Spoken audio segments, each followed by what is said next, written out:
This is Brad Silverman of Kappa Studios, and you are watching the one and only Sonset Friday Live. When I come out my rap album, Karen's on the hook. She's singing the hook. You heard it here first. Yeah. But I remember one time she was so intoxicated that somebody was bringing her through the neighborhood. And I remember being so embarrassed. I had given my life to Christ early, but you don't know what that is when you're a kid. But, and I had my party days in high school, but it was in New York that I started walking back, baby. I started walking back because I had to call on that name. No, you can't just move on from that. Hold on. Give us a little taste. You got an exclusive on Sonset Friday Live. Glory to God for good times, big laughs. The godly life we strive. Turn it up for the King right here on Sonset Friday Live. Let's go. Hey. Sonset Friday, Sonset Friday, Sonset Friday Live. Hey, Sonset Friday, Sonset Friday, Sonset Friday Live.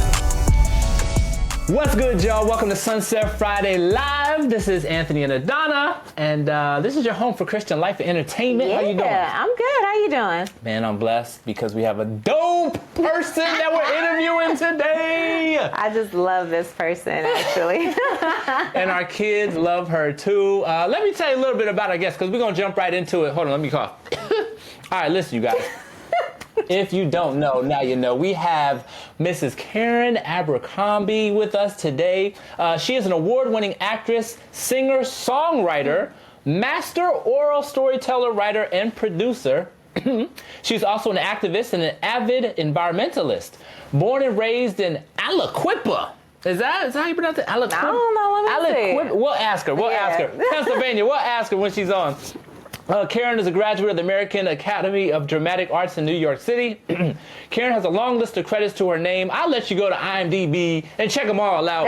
What is wrong? There's some water. Some water. Hold on, finish up. Go ahead and drink that water, babe. It's so much she making me cough. She's been in tons of movies, and as he said, you can go to IMDb and look at those.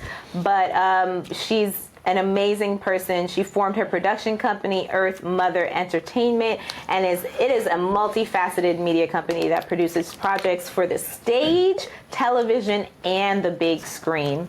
She has other projects other than the ones that are listed on IMDb on deck. So, without further ado, Hold on. Let me just say this. name some? Listen, let me just say this real fast. Listen, you got to know that she is, credits include some of which more notable ones, Grandma Quill and the Marvel franchise, The Guardians of the Galaxy Volume 3.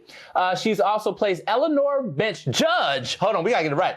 Judge Eleanor Thomas, in the Sony Providence series Eleanor's Bench, as well as many other credits. So we'll get into that. But ladies and gentlemen, we'd like to introduce to you our friend, Mrs. Karen Abercrombie. Oh, I feel so cool to call her my friend. Hey, Karen. Hey guys, how are ya? Good. How are you doing? We're blessed. I'm good. Happy to be here with the two of you people. Oh, thank you so much. You look very stately. You look like you're on Eleanor's bench right now. That's true. Probably just all that brown wood around me. Brown, yes. The wood tones. Yeah. So I see you have this, you're like my wife where you can just wear any style, from your glasses to your hair, and I love every bit of it. Tell us a little bit about your hair today. Did you go somewhere to get that done, or did you? Well, actually, yes, I did go to get it done. I was just tired of the short, and I've been short for oh my goodness, maybe 20 years. Wow. Oh wow. Tired of it, and so I love the braids. You know, I love all that whole African-ness stuff. So to revisit it again makes me feel real good too. And I'm just growing it out, and I think braids are going to be my thing for a while. I love it. I wanna be a silver fox. What, baby? Yes, I love that. I said I want to be a silver fox. So yes, I'm feeling you on the gray. All right, baby. Yes. So listen, before we start these hold shows, it right there, Anthony. LaDonna, you a fox no matter what. I'll take it. I'll take it. straight from Karen. Come on now. All right. Now Don't we be can pulling move me out on. though. Now we can move on. Now I gotta come behind you and compliment her the rest of the day. She said she's done for the day. Now she said Karen said I'm Karen fine. already said I'm fine, so I'm good. Well, listen, we like to kick things off, Karen, with a little rapid fire questions. So we have some about 5 rapid fire questions that I'm just gonna throw at you your way. All right. So you ready? Yes. All right. So what is something you have always wanted to learn but haven't yet learned? A couple of languages that I want to be fluent in. I'm pretty good in Spanish, but French and maybe attacking some of the language that people say is so difficult. My daughter-in-law is from China, and they say that Chinese is one of the most difficult languages than Arabic. So Chinese as well. What is your top 3 favorite movies of all time?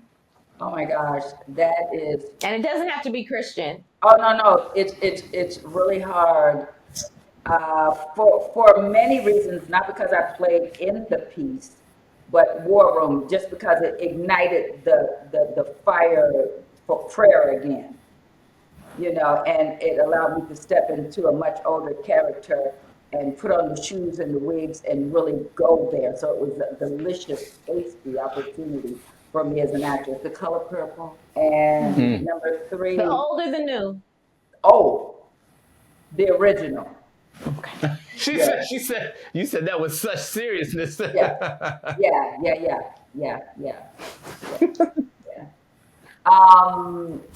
And number 3 could be so many for so many reasons. Okay.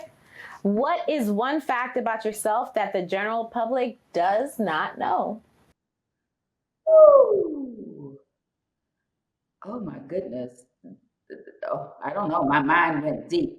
Took me a while to build up my belief in myself. I guess to come from being ashamed to stepping into myself, self-esteem. Both my parents were alcoholics. Mother was a drug addict too. So you're carrying a lot of that stuff with you, you know. So learning to let that down and pick up the I am that I am that I am, and what the I am says about me, and that is who I am. And so moving forward in all that power. Wow. Okay. Okay. 5 dinner guests, dead or alive. Who's at your table?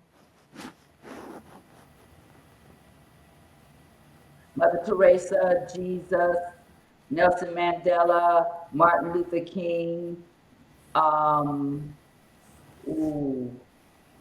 maybe Indira Gandhi. Yeah, I could just. I think that's fine. Go on and on. Yeah. Mm-hmm. Yeah, there's gonna be lots of peace talk. That's a table of enlightenment right there. Yeah. Like straight wisdom. That's all. And the last one is, what's your favorite season and why? Autumn. Fall foliage. I'm a nature lover. I hike and I kayak and I garden and all of that stuff. So the weather usually in the fall allows endless hours doing these things when you have the time. Also, just the nature, just stopping, looking at the color of the trees. You guys are in the Northeast. There's nothing more breathtaking than fall colors. And God is just like, you know, and what blows my mind about the fall as well is that the leaves are actually losing chloroform and they're dying. But in their dying, the beauty, the Beautiful. beauty, come on. The reds, the golds, like, you know, yeah. And I guess that's because we become beautiful when we die from that other stuff, you know, from the world stuff, when we step into the realm of the kingdom of God, and we're diving into beauty, you know. Giving us a word here. That fall is actually my favorite season for some of those reasons. I'm not a kayaker. I don't know if I can say that I love like nature per se, but I do love looking at. She don't love nature at all, Karen. Don't even. She is terrified of outside. Like we go, and it's mainly like the bugs and like those type of things. But she's not really an outdoorsy type person. But I will go. I like going for walks and things like that. But I do love, as you said, just the colors. I think it's so beautiful. All of the leaves, the different variations, the reds and the auburns, and the golds and the oranges, as you said. So that is really one of my favorite seasons. And the weather is just so. It's not too hot, not too cold. It's just perfect. Yeah, and you've got a lot of different things migrating. The birds in particular. A lot of people come from around the world to go up to the Northeast to bird watch. You know, the whole migratory period, just mind blowing. And I also like hiking when you have those crunching leaves under your feet. Crunch, crunch. Oh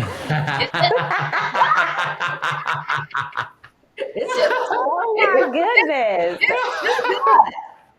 I love how you see the inner workings of everything. You know, just talking about the beauty, the crunching, all of these the different things, the migratory, like definitely an artist for sure. Well, let me ask you this before we get too deep into everything we're about to talk about. You have just following you on social media and talking to you now, you have a pretty significant attachment to nature.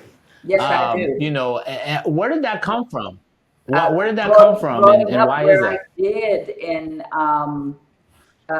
this little town in Aliquippa, there was always a lot of trees, and our playgrounds were right near these trails and forests we used to go hiking in, you know, as kids, and we'd have into the woods, we'd have little weed roast and potato roast and all that stuff. And I would catch, my brother would catch little snakes. My mother was like, "Oh no, don't you play no like that, boy." But we catch the little frogs, you know, for science class. And what do you call those things? We call them crawdads. We call them little crabs, but they were just like little crawdads. So I was always out there in nature with my brother and the friends in our neighborhood. We're just that way.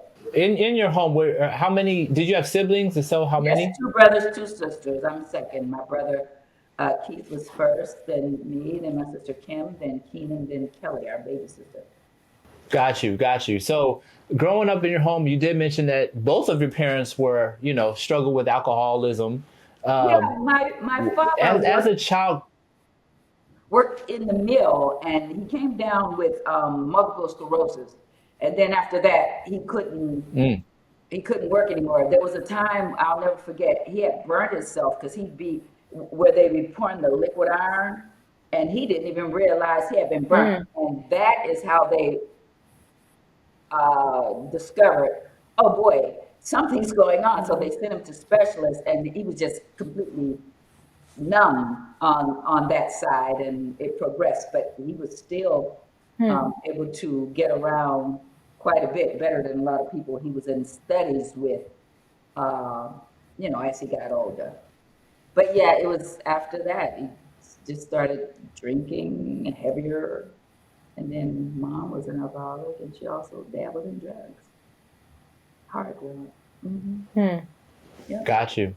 And as a child growing up, under that situation, how did you get through each day? If you guys are enjoying this video, go ahead and hit that like button because it really does help us out a lot. Now let's get back to the interview. Or each week or each time when you notice that, the parents are drinking, how did you do it? Vivid imagination. It's interesting.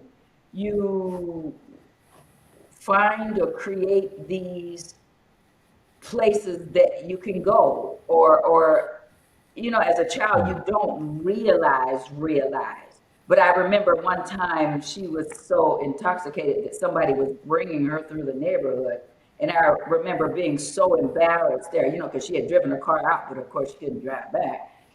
But just being creative and envisioning yourself somewhere else, doing something else. You know, I would write plays for the kids in our neighborhood. We reenact all of the Elvis Presley movies, you know, Hawaii Beach Bingo or whatever, you know, and put on these musicals and things. And so just that became part of it. But that also allowed that part of me, I guess, to begin to start being born or whatever. The creativity. Yeah. And that's a good transition because I'm interested to know during those formative years, like your high school type years, middle school, high school type years, when, you know, young people are typically trying to find themselves, who they are. And then, you know, growing up in your home, what was that process like for you on discovering who Karen really is through those high school years? What were you into? What were you not into? What were some of the struggles you had during that time? I ran track, volleyball, drama team, or drama class after I moved from one neighborhood to another, and they had a drama program. That's when I first started. I was in 11th grade. And I was like, oh my gosh, wow, I love this. And I had already been singing in the children's choir. My mother's mother, she was the first African-American RN at the hospital in the larger area, surrounding areas where we grew up. And she always went to church, you know, she was a believer. And so through her, I joined the children's choir. And so started singing then. Didn't know I could sing or had a voice or whatever. But yeah, you know, I guess God was meeting me at every bend. You know, every little iron or every little tack or broken glass that was thrown in the path, he would sweep it up with something sweet. You know, sweep it and replace it with something, you know? So yeah. When did you, I know you said that's when you, in high school in 11th grade, when you were in the drama, you were like, oh, I like this. But when did you really decide, I guess, that this is it. This is what I want to do in terms of acting? I loved it and I loved it. But, you know, people always say, find something that you can bank on. And so I went to the University of Pittsburgh. My intention was I wanted to be a psychologist. But every time I had some free time, I was trying to run and find an audition. And eventually I realized I was in the wrong place. I never should have gone to college unless it was just for that, for me to be sure that I know that I need to act. So I reached out to my high school drama teacher who, oh my gosh, wonderful man. He's in hospice right now. He surprised me with a call about 2 weeks ago to tell me that he was. I knew that he was struggling in his health, but he called me. He said, you know, he was just calling the people he wanted to call, and I was one of them, you know, just to thank me for being in touch and letting him be with me as I traveled this creative road. So anyway, Mr. Crumley is incredible. So anyway, I went back and I found him and asked him if he would coach me for a school in New York. And he said, absolutely, without a doubt. And he did. Got you. Well, let me ask you this then. You know, growing up, you clearly you weren't born with a silver spoon in your mouth. You didn't have all the amazing opportunities that some other people around you may have had. You know, unfortunately, obviously in our country, you are a woman, you are a Black woman, you come from a home that isn't, you know, filthy rich. So you were able to navigate through all of this under those conditions, I just want to ask you, can you recall any specific challenges that because of those things that I mentioned that you may have had to kind of navigate through or deal with to be able to get kind of where you're at now? Uh, I remember being hungry in New York as a student, you know, um, and trying to make some choices and hoping that they were the right choices. And like I said, I didn't know anybody, but I did end up meeting some really, really good friends, and we sort of navigated this road together. But I never looked back, never thought I would go back home, because I knew that it's one of those things, you know, you're on the right track. And no, it's not easy, hard. And the business is hard anyway. I had given my life to Christ early, but you don't know what that is when you're a kid. But, and I had my party days in high school, but it was in New York that I started walking back, baby. I started walking back because I had to call up that name. You know. Yes, baby. In an authentic way, you know, you get to really know what, oh my God, you know, he is trusting. Yeah. But he's gifted me he's given me an extra portion of this creative thing. And my purpose is to use it for whatever it is he wants me to use it for. And it's very interesting, because I get a lot of work offered and always have. But I just don't take it. And, you know, I remember sometimes it'd be like, oh, bills paid, you got to pay rent, you know, but just not that role, not that role, not that role. And I remember being upset when, like, Sam, I remember at the Billie Holiday Theater, that's when I met Sam Jackson, when it was just Sam Jackson and that whole crowd. And matter of fact, we used to party together. And breaks. I know I see that smile, girl, but yep. And so everybody started getting these major breaks, but I was like, okay, God, what about me?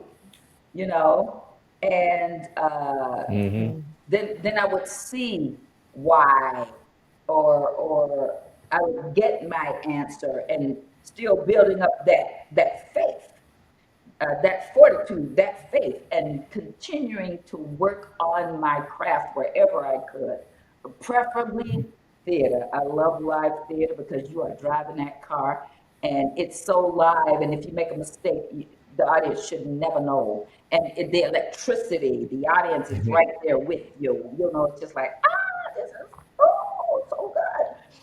And so for many reasons, I love theater first. Plus, it saved my life. I know it did. It got me out of Aliquopa. Yeah. Absolutely.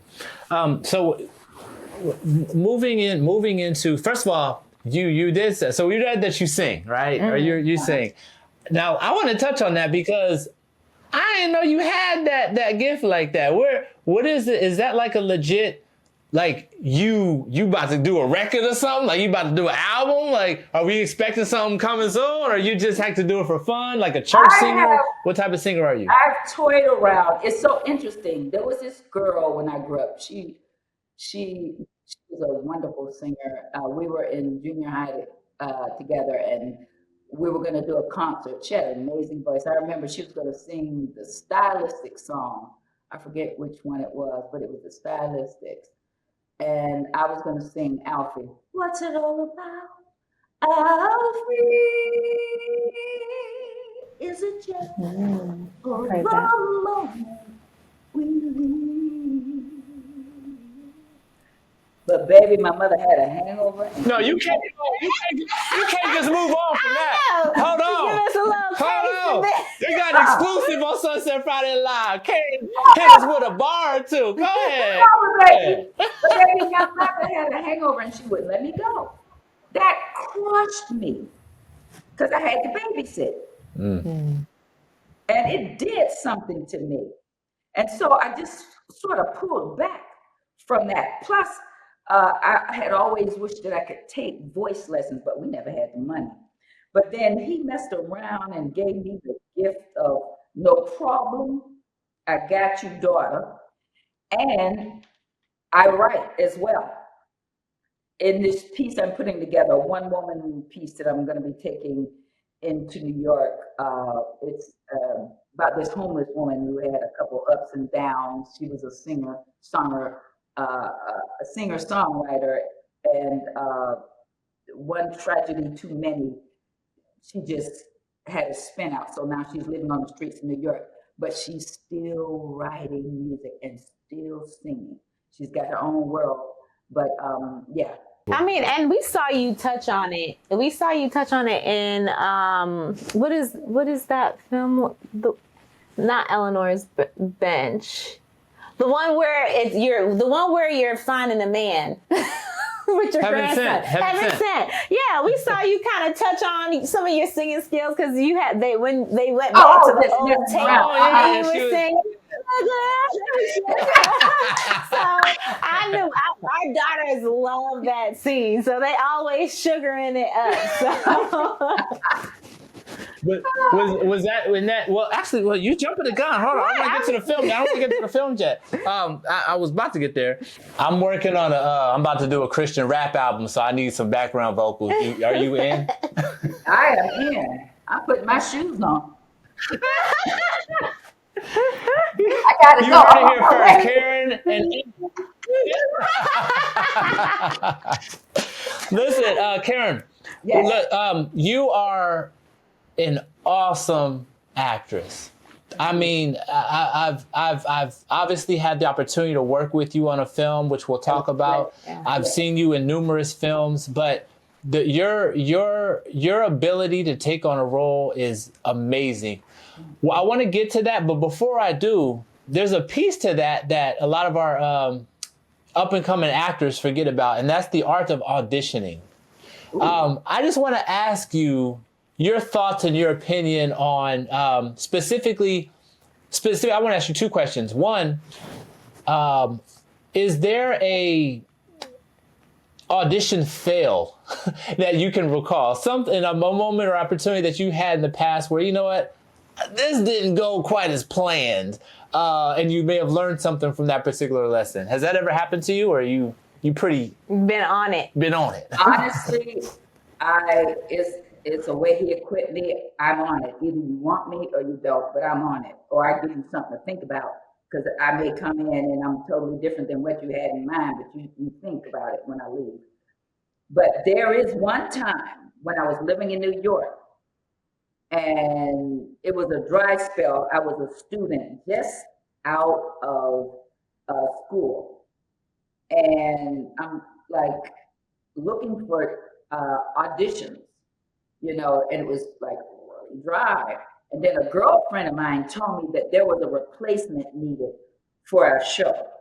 So I'm like, okay, I know I can do this. So I'm going to jam with one rehearsal and perform on the weekend.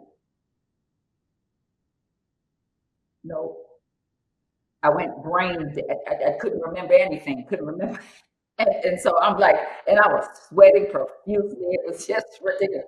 So I would tell people never to jump in to anything unless you are fully prepared. And never, you're not honoring whoever's work that was. You shouldn't have allowed anybody to put you in that position, because I was just a kid, And then,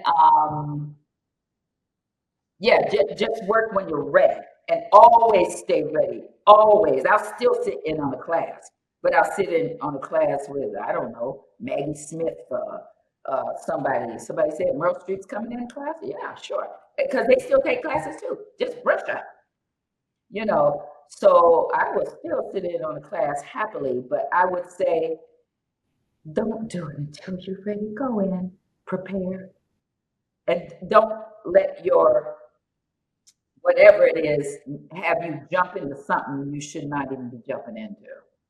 So you've been in numerous films, and I want to talk about, there's a few of them specifically I want to talk about, but you've been in numerous films such as, you've made appearances in Selfie Dad, Eleanor's Bench, of course, Discarded Things, God's Compass, of course, your breakout role to many people, which would be War Room.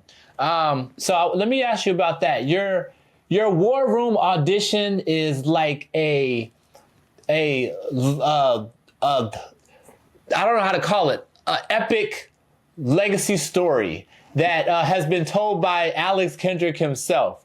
Tell us your perspective from your end when you were going in for that audition for War Room. Tell us about that.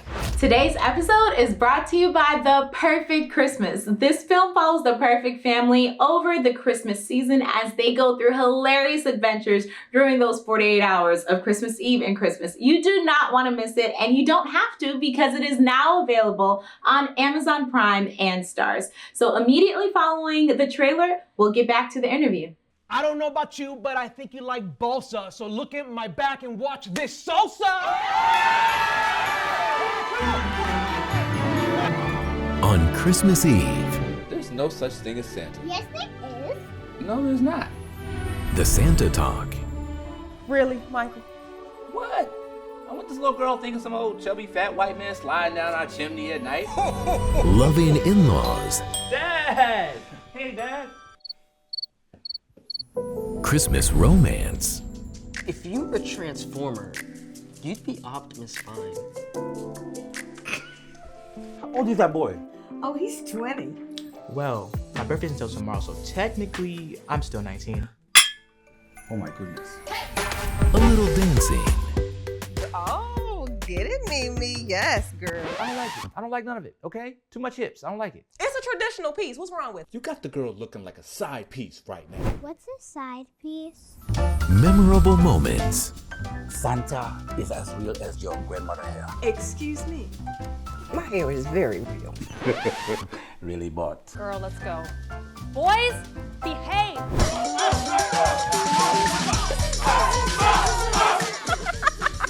Oh, get away from me!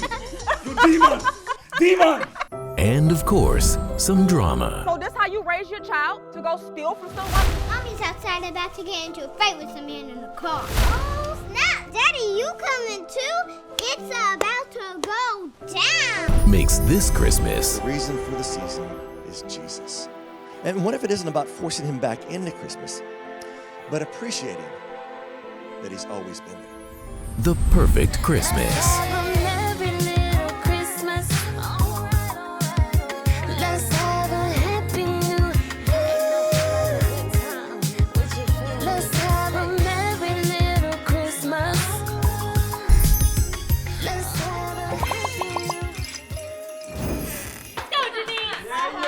That line was so funny, it stunk. So bad, I had to loan you all.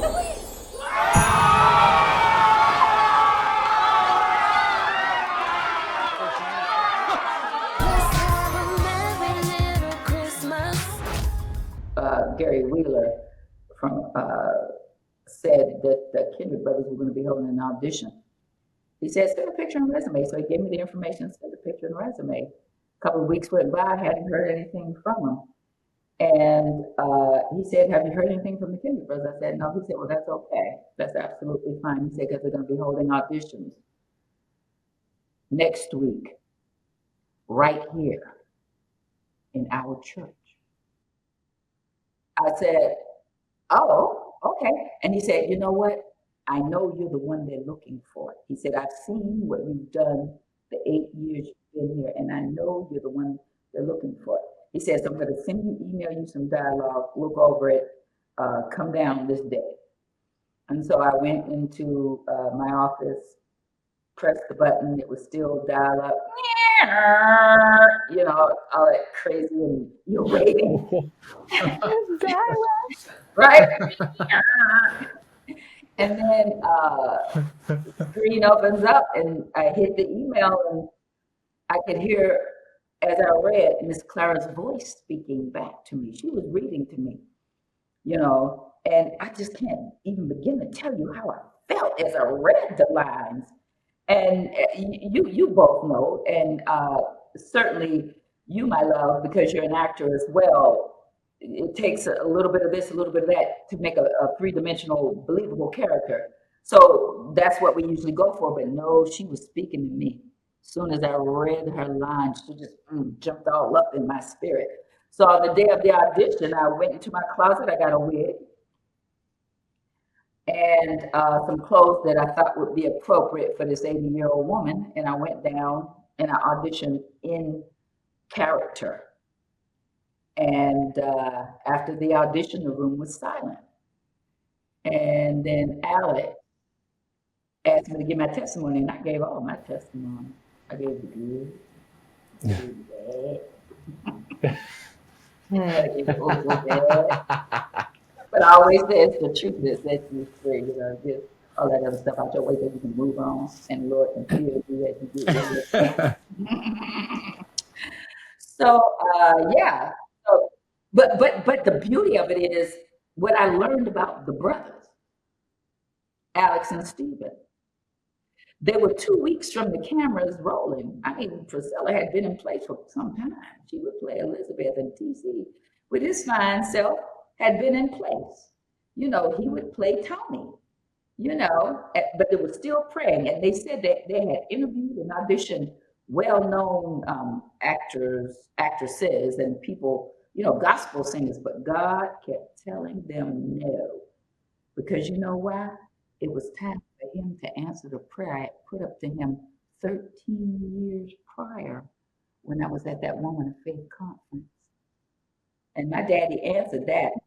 And I filmed the whole thing in my backyard, basically. I slept in my bed every night, so he was listening and he sure did answer. And what a gift. And it's a gift that keeps on giving. Beautiful. Ooh. I mean, I think what's amazing from your story, I haven't heard the Alex Kendrick story, but just hearing your aspect or your version of it is more so like the preparation before it, right? You're not just talking about the moment that you went and you auditioned. You're talking about 8 and 13 years prior, where you were praying, where you were doing the work, right? Putting the work in at your church. So I think that for me is what kind of gave me chills and made me just kind of jump up out of my seat a little bit more, because a lot of times people think that it's just in that moment, but God is preparing you from beforehand, and you still have to put the work in beforehand. So I appreciate that aspect of the story. And listen to this, LaDonna. I later found out that the reason they didn't call me that immediately because they thought I was too young. Okay, but I get that. Yeah. But God had been after them for years and years to write a movie about prayer. And they never did until he had got me to where he needed me to be over all these years. Correction, conviction, purification, all of those things. And when I was ready for my father to answer that prayer, they were putting a period on the last sentence and writing the end on the movie. And then he went better. He brought them to my church. He brought them to me, baby. And they filmed the movie basically in my backyard. Talk about details in the details. Come on. Yeah. I like that. And I mean, just even in what you're saying, like just to go a little bit deeper into that, I just appreciate you talking about those details, right? Because I think a lot of times, like, we want something or we're going after something, but we don't realize that sometimes there's a preparation that needs to be done in our spirit before we can get whatever it is that God truly has for us, and so much more, So Thank you for that. Thank you for that word right now. I appreciate that for sure. And see, I know he's gifted me to do this thing, but he didn't want me to go into it with that I'm gifted to do this thing. No, he needed me to be mature enough to step out of the way so then he could fill me up to do this thing on another level. Yeah. Yep. You know what's wild? So I don't know if you, and I'm sure you do, if you understand just how impactful War Room is to the culture of Christian films. And the fact that you literally, your character that you brought to life is literally the heart of one of the most powerful faith-based films in history. It's crazy. Yeah. It's insane. You're sitting there so humbly, so graciously, but the character that you brought to life, God working through you, literally is the heart of one of the most impactful films of faith-based films in history. One of the highest grossing, one of the most impactful, and it crosses race barriers, culture barriers. It does religious feature barriers, right? Like denominations. Yeah. Like it's just really spectacular. So I just want to say thank you for just honoring God and putting so much into that role, because without that, included with everything else that came with the film, and the heart behind the Kendrick Brothers and the spirit behind them, it was powerful. So great work on that. I do want to say this though, so not to hold up too much on that, because we could talk, like you said, we can talk all day about that. I also want to touch on you also played Grandma Quill in Guardians of the Galaxy Volume 3. Now we just talked about one of the highest grossing faith-based films of all time, but Mercy, that was the highest grossing film too. Just tell us a little bit about working on set of that particular film. What was your experience like? It was a great experience.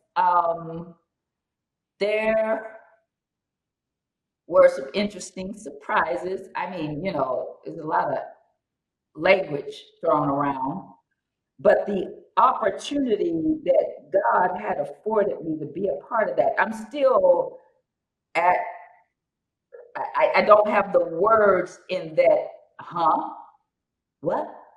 Oh, thank you, Lord, but And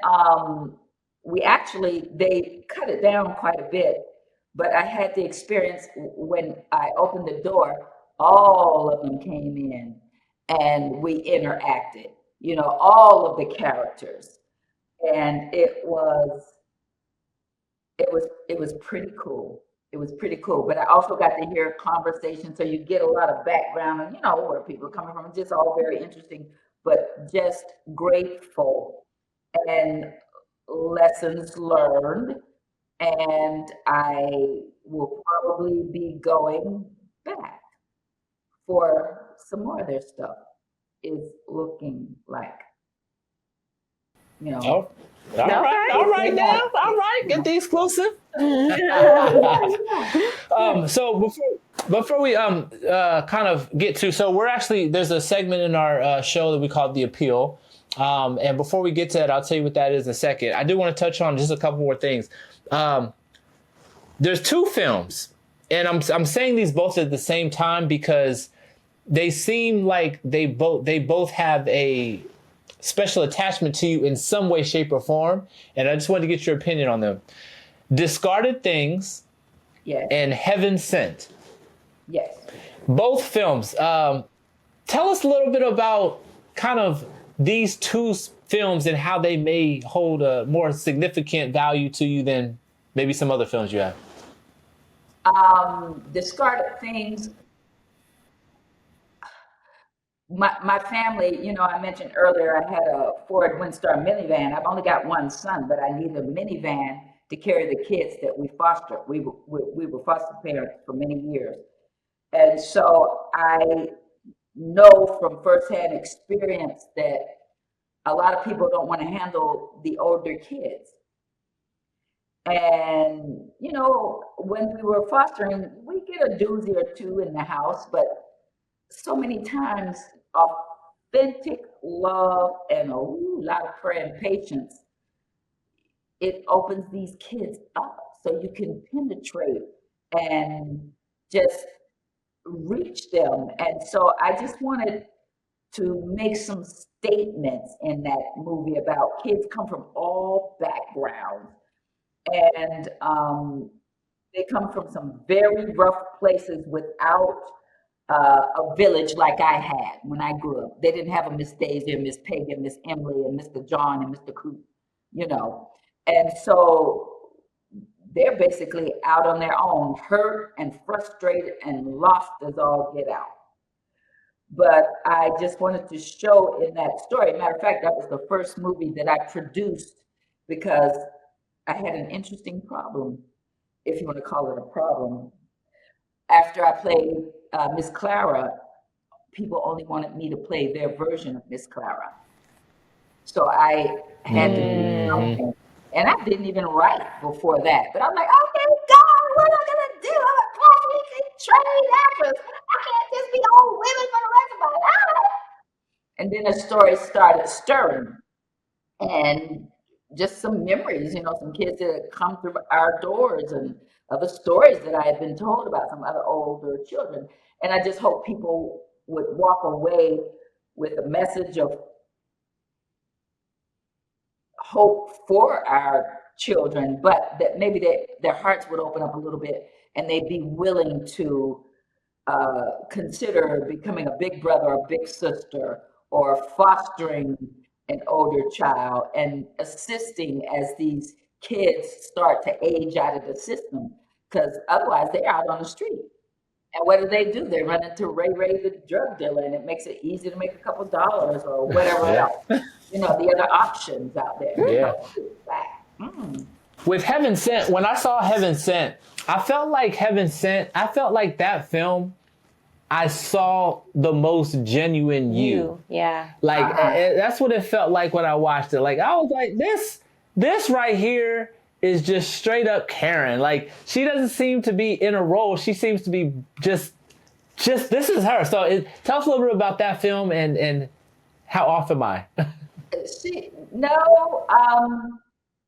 was interesting. It was just a different me. I do make soap. You know, I've made my own soap for 20 plus years, and quite a few elements that you saw are definitely me. I wanted to touch on, there are a lot of seniors due to one reason or not, many times it's a drug epidemic or whatever, but they're raising their grandchildren. And it's a difficult thing because people are like, okay, we're retiring, we're going off into the sunset. And they can't, because they have to take care of their grandchildren. So I just wanted to put a positive spin on it and hopefully encourage them, and also people who have lost a mate. You know, you get older, either through divorce or death, that you can still have romance, you know, you can still love, you can have love the second time around, you know, yeah. I love seeing you in roles where, like, that are kind of starkly different from Miss Clara. Like, I like seeing you in the roles that are the younger you, like the you know, because it feels like Ant was saying, like a little bit more like the authentic you that I've seen, like on set. I'm like, oh, like this is her, you know, this is her voice, this is her. So I really, that's one of actually my favorite movies, because it's just so organic. Heaven Sent. Yeah, because it's just so organic in like how the story is told, and it's something that I think, you know, you can see, like you get the fun aspect of it as well, right? It wasn't sad, it was like fun. You can see you finding yourself a man. So I really like that part. And I really like the actor. I really like the actor that played your love interest in Heaven Sent as well. Really, really solid performance and seemingly a good dude. I liked him in that film. He is a great human being, a community leader. His wife is lovely. The kids are lovely. Just a good guy. He actually happens not to live too far away from me. That's a great family. I did have a question because when I was, scrolling through your 58 projects on IMDb, I saw that not only were you an actor, right, in all of these titles, but I did see producer and writer. So of those 3 different hats, which do you love to dabble in the most, I guess? And touch on Earth Mother Entertainment while you're doing that. Okay. I love the stage as far as acting is concerned, and I always will. Like I said, it was a life rope that God threw out to me, So that's this deep thing between me and God, and it was just live, something about the live stage. So that'll always be first. But producing allows you to tell some stories that aren't out there. Nobody else is gonna tell. When you're writing them, as difficult as it can be, and the finances, the raising the money can be difficult, but it's so rewarding just to get it up off its feet and out there. And if you touch somebody, it's amazing. But if you touch more and certainly get some financial return, it's even better, But whatever, it's yeah. Can I say one more thing real quick? Absolutely. I have a children's educational television show called The Kids Book Club that I'm working on right now. And it is, we encourage the kids to read and learn a lot of history and a lot of history that they may not have learned in school, because I think it is absolutely important that they do, that everybody does, because then it all puts us on the same platform together, side by side. Black history in particular, I don't have to hold back. And just letting the kids know that they are seen and that they are valuable and that they are worthy, because they don't hear this. They don't sit on television, rough, mean, violent entertainment, all that stuff. So I'm stepping up, and that's one of my things, one of my Miss Daisy things, that whole it takes a village. So the kids book club, and there'll be more information as we get closer, but So the Forge is the latest project that the Kendrick Brothers are putting out, and it is releasing August 23rd. You, of course, are in the Forge. If you wouldn't mind just telling us, if you can give us a little bit of which you can give us about the film, and why should people go see the Forge come August 23rd? Yeah, and it's told entirely, for the most part, a Black cast, but baby, the story is a story that will touch everybody, every man, woman, family, and it is a perfect story for right now. It is about discipleship. It is about men coming together to disciple the young ones who don't have a father or father figure in their lives. It's very powerful. And Miss Claire, she just pops in briefly, and it's a wonderful story. We've got our beautiful Priscilla Shire, T.C. Stallings makes an appearance, Cameron Arnett, and BJ come in, lay down the line. And the young man, I'm not going to say too much about him, but I will say this: phenomenal performance, phenomenal. Every syllable. Yep. So stress that everybody needs to go and see it, because they'll be able to relate. Great. So listen, you guys, The Forge, releasing August 23rd in theaters nationwide. Be sure to check it out, as well as going online. Check out the trailer. It's a very good trailer. Yeah.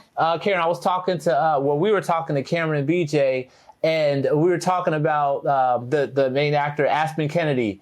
Apparently, he plays basketball. So I was telling Cameron, I was like, look, I do too. So I just like to I called him. I said, Aspen, if you watching this, I challenge you because, you know, this is what I do too. You know what I'm saying? So we can do that. We can do that thing. I love it. We gonna have to take it down to wherever you gonna be at, so you can be there to I don't know, cheer me on. Forget Aspen, cheer me on. She gonna need to say some prayers for y'all because basketball be getting competitive. It do. Yeah, we need some extra prayer coverage on that one. Prayer room. We hit the war room before we go to the court. Listen, Karen. I just want to say you are an awesome person. I enjoyed working with you on the set of Hope Lives.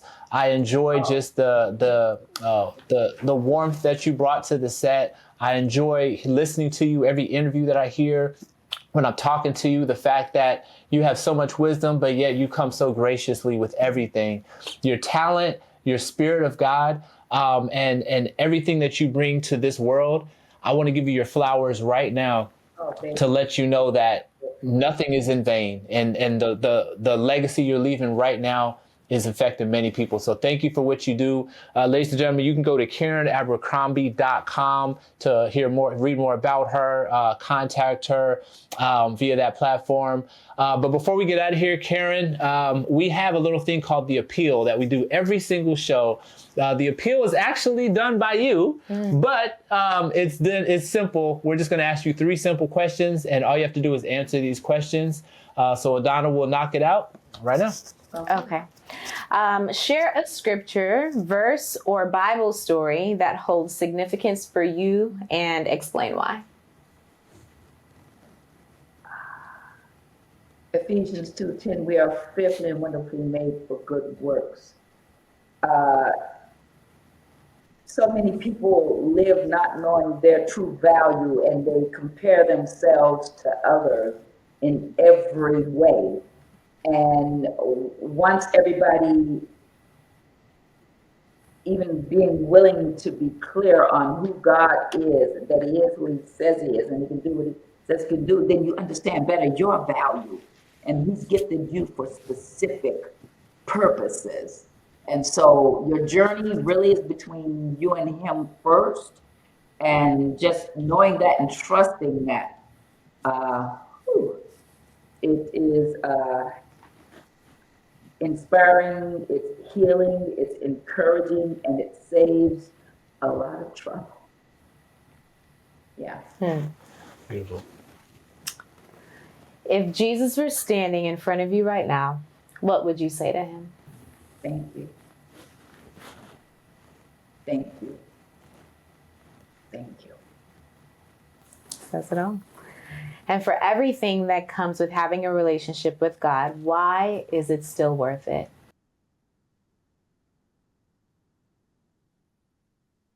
It is why we're here. The journey is an opportunity to get to experience his love daily, 24/7, no matter what, in your high places, in your low places, and coming to see just he is who he says he is. He'll never leave you nor forsake you. You know, and he just wants to love you. And to experience that love, no matter what love, by the one that hung the sun, moon, and stars, and little old me, he loves me. What? Thank you. Thank you. Thank you so much. Once again, ladies and gentlemen, Mrs. Karen Abercrombie, thank you so much. Thank you. I love you. And stay tuned because when I come out my rap album, Karen's on the hook. She's singing the hook. You heard it here first. Yeah. Glory to God for good times, big laughs. The godly life we strive. Turn it up for the King right here. On Sonset Friday Live. Let's go. Hey. Sonset Friday. Sonset Friday.